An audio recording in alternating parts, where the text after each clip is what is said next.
Assalamualaikum warahmatullahi wabarakatuh. Nah, ini adalah materi terakhir di store prosedur. Nah, di store prosedur kita sudah bahas tentang parameter, variabel, dan lain sebagainya.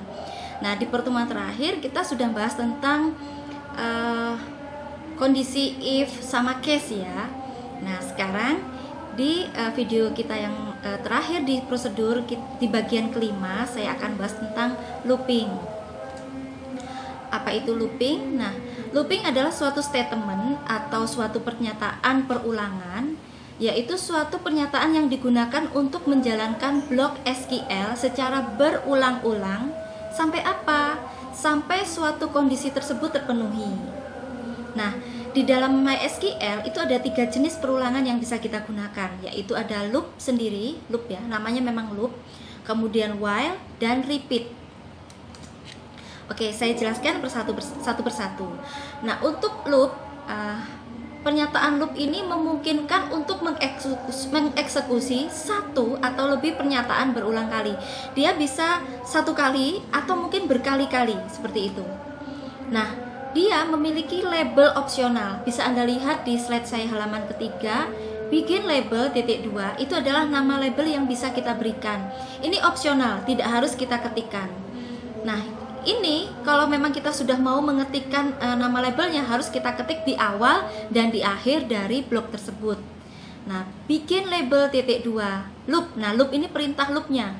Kemudian ada isi statementnya dan end loop. End loop apa? Nama labelnya disebut lagi, seperti itu. Nah, loop ini akan mengeksekusi pernyataan berulang kali. Pernyataan tersebut mungkin hanya satu atau lebih pernyataan yang nanti masing-masing akan diakhiri oleh tanda titik koma. Jadi kalau pernyataannya ada banyak, nanti akan diberi titik koma, seperti itu. Nah, loop ini sampai apa? Kalau di kondisi di halaman slide ketiga ini, dia akan mengulang sampai tidak ada batas ya, dia akan mengulang terus-menerus gitu. Tapi coba Anda lihat di slide halaman keempat. Ini adalah sintak khusus loop yang menggunakan sistem leave. Leave itu apa? Pernyataan leave itu adalah suatu pernyataan apabila dia berhenti, maka dia keluar, gitu ya. Nah, berhentinya ketika apa? Nah, kita harus memberi kondisi if. Jika kondisi apa gitu ya, jika kondisi tertentu, maka leave, seperti itu. Nah, ini bisa Anda lihat di slide 4 ini ada label .2 loop, kemudian ada isinya, isi perulangannya. If condition then leave label and if, yang artinya dia akan melakukan perulangan lebih dulu. Jika perulangan itu mencapai suatu kondisi tertentu, maka dia akan leave. Kalau sudah masuk ke leave, maka dia akan langsung keluar dari fungsi loop. Ini kalau dibaca lagi, cara kerjanya itu sama seperti statement break pada bahasa pemrograman C++, Java, atau PHP. Jadi break gitu ya, jadi keluar dari fungsi tersebut gitu. Nah, ini adalah contoh statement loop. Bisa Anda lihat di sini di halaman kelima. Kita membuat store prosedur yang kita beri nama loop demo. Lalu nanti kita tinggal panggil aja. Nah, ini nanti di sini bisa Anda lihat di baris ke-9 itu dimulai loopingnya. Loop kita menggunakan fungsi loop.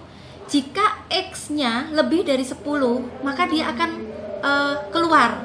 Jadi kalau X-nya lebih dari 10, maka dia berhenti dari loop.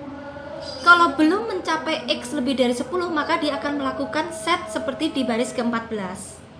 Set X sama dengan X ditambah 1, seperti itu.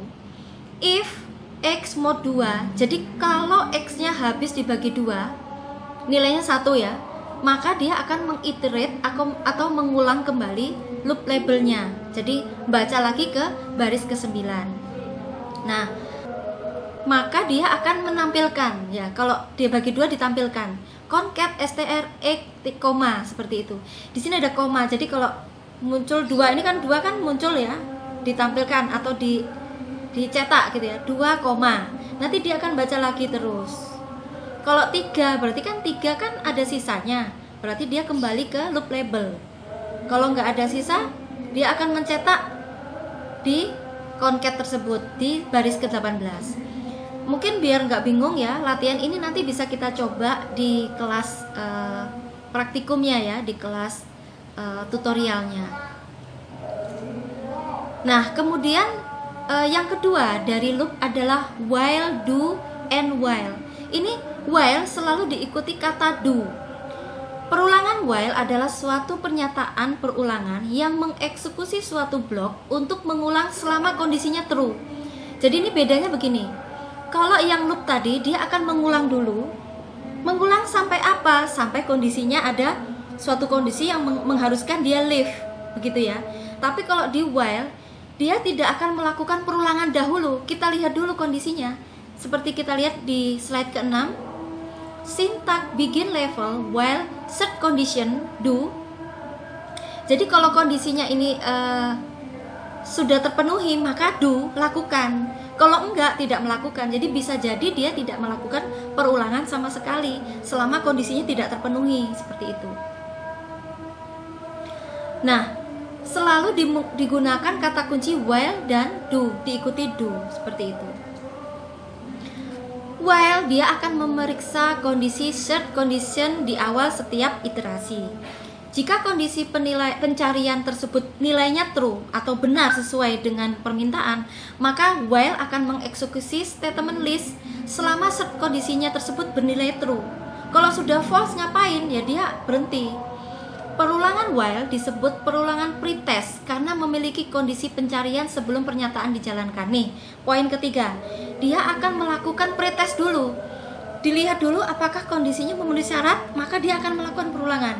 Jika tidak memenuhi syarat, dia tidak akan melakukan perulangan. Tentukan satu atau lebih pernyataan yang akan mengeksekusi antara kata kunci do dan and while. Jadi dari do sampai and while itu yang akan dilakukan. Tentukan label secara opsional. Sama ini ya, seperti loop. Jadi kita mau nuliskan labelnya opsional. Boleh ditulis, boleh tidak. Nah, di halaman slide ke-8 ini adalah flowchart untuk while loop. Bisa Anda lihat ya. Dimulai dari start, kemudian set condition. Jadi kita lihat kondisinya dulu. Kalau kondisinya terpenuhi atau artinya true, dia akan melakukan statement tersebut. Jika tidak atau false, dia akan berhenti. Seperti itu. Ini kebalikannya dengan loop ya. Kalau loop dia langsung perulangan dulu sampai kondisi tertentu dia baru leave. Kondisinya true dia baru leave. Kalau kondisinya nggak true, dia akan terus perulangan. Seperti itu. Nah, ini adalah contoh untuk statement while loop. Nah, untuk contoh dari statement while loop, saya akan membuat tabel baru. Saya beri nama tabel ini adalah kalender gitu ya.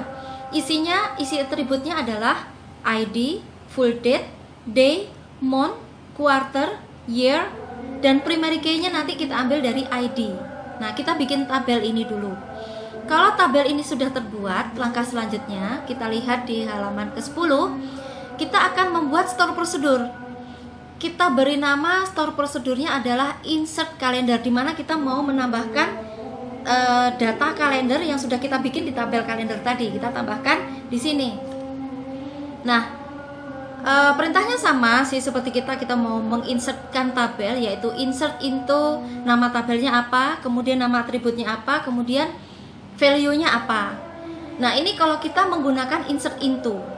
Tapi karena kita di sini menggunakan prosedur, kita bisa pakai cara lain gitu ya. Nanti saya akan mendemokan di kelas praktikumnya. Kita bisa menggunakan cara set nama atributnya apa, diisi apa. Masih ingat ya? Untuk menggunakan variabel di prosedur, nah itu bisa kita gunakan ya. Apabila kita sudah membuat satu prosedur ini dengan nama insert calendar, selanjutnya di slide ke-11 kita harus bikin prosedur baru lagi. Kita beri nama prosedur baru kita adalah load calendar. Nah, di prosedur baru ini nanti ada dua inputan, yaitu pertama inputan tanggal yang kita inginkan dan jumlah hari ke depan. Jadi ceritanya kita mau bikin suatu prosedur yang mana prosedur itu bisa menghitung berapa hari ke depan. Misalnya hari ini ya, ketika Anda membuka video ini, yaitu pada tanggal 24 Juni, 3 hari ke depan mungkin 25, 26, 27 gitu ya, tanggal 27 Juni. Nah, di sini ada inputan start date, yang artinya kita akan memulai dari tanggal berapa gitu ya.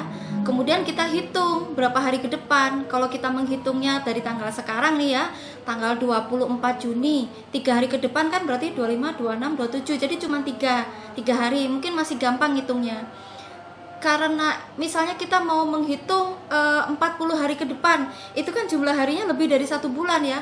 Atau nggak usah deh, sekarang tanggal 24, kalau 25 hari ke depan mungkin masih tanggal 29 masih bisa ya.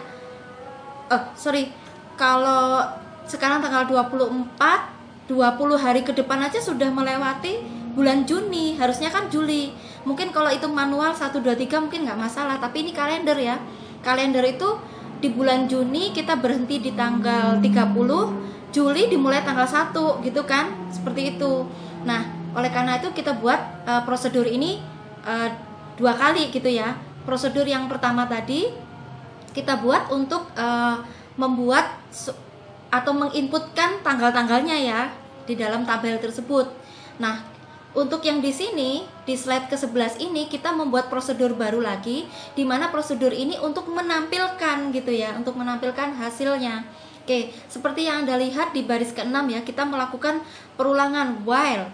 Perulangannya dengan kondisi apa? Kita syaratkan dulu kondisinya. Kalau counternya itu kurang dari sama dengan D. Jadi kalau kita lihat di baris pertama DINT itu kan misalnya kita menuliskan tanggal sekarang 25 hari ke depan. Selama angka 25 itu selama counter ini, perulangan ini adalah lebih kecil dari angka 25, maka dilakukan perulangan. Jadi perulangannya 1 sampai 25 gitu ya. Kalau misalnya kita menginputkan D-nya itu 10, berarti 1 sampai 10. Melakukanlah perulangan tersebut. Kalau enggak, jangan lakukan perulangannya. Nah, di mana perulangannya? Kita mulai dari nomor 7, baris ke-7, call insert calendar. Nah, ini dia memanggil prosedur yang sudah kita buat pertama tadi, yang sudah kita beri nama insert calendar. Kemudian kita set counter sama dengan counter ditambah 1. Begitu terus berulang, ditambah 1 terus.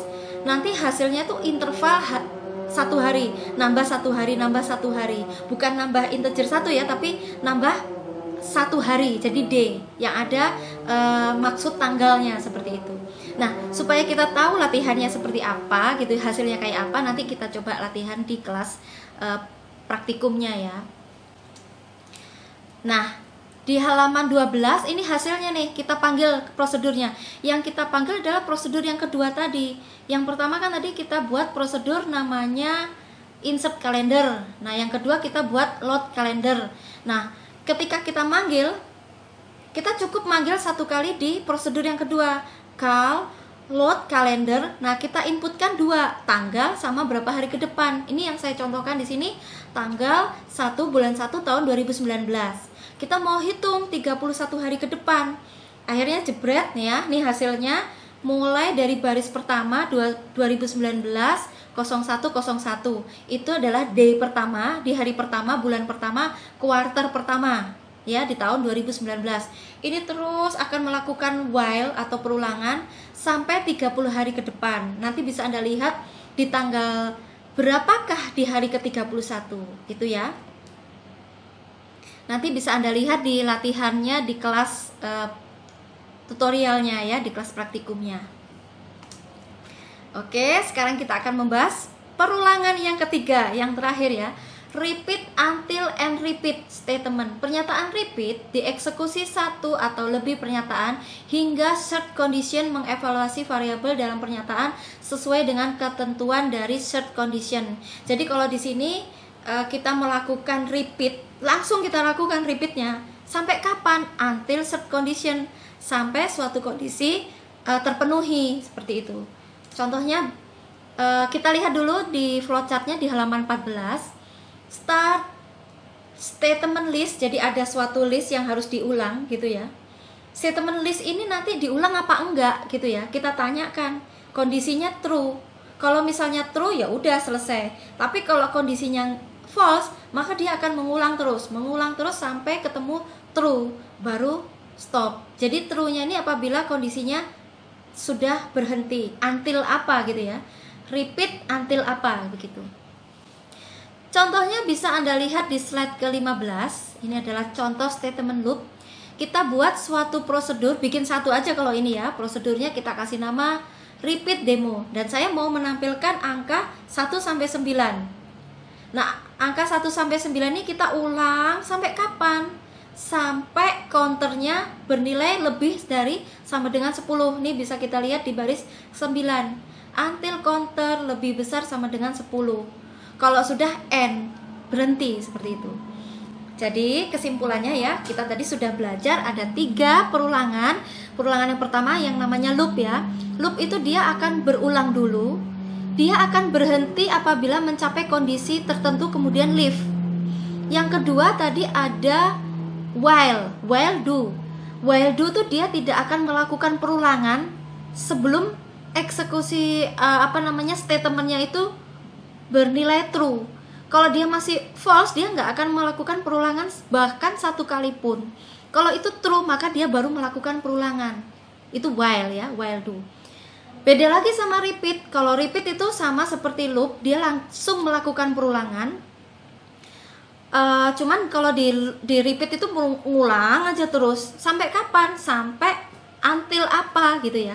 Kalau loop enggak, perulangan, kemudian nanti ada pertanyaan. If kondisi apa? Kalau kondisinya sudah true maka dia leave.